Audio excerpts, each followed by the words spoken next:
ভাগবতে রয়েছে, যেমন উদ্ধবের সঙ্গে ভগবান শ্রীকৃষ্ণের যখন কথা চলছে, এটা আলাদা করে একটা বইও আছে, উদ্ধব গীতা, ভাগবতেরই অংশ। সেই উদ্ধব গীতাতে শ্রীকৃষ্ণ তিনি উদ্ধবকে বলছেন, তুমি এই সত্যগুণের অধিকারী হও, সত্যগুণটাকে তুমি আরও নিজের মধ্যে বাড়াও। তখন উদ্ধব বলছে, কি করে বুঝবো যে আমার মধ্যে সত্যগুণ বেড়েছে? খুব সুন্দর করে এগুলো সমস্ত ওইখানেতে বলা রয়েছে।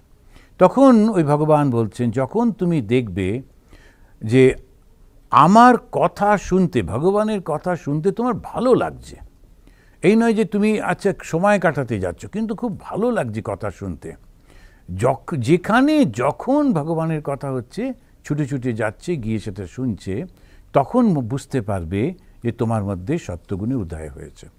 যখনই তোমার ঈশ্বরের প্রসঙ্গীয় কোনো কিছুতে মনটা আসবে, যখন কেউ ঈশ্বরের সম্পর্কে জানে বা ওই সম্পর্কে জানার চেষ্টা করছে, তার সঙ্গে তুমি বন্ধুত্ব করছো, তখন তোমার মনে জানবে তোমার মধ্যে সত্যগুণ বেড়েছে ইত্যাদি বলে উনি সুন্দর করে ভাগবতে বলছেন।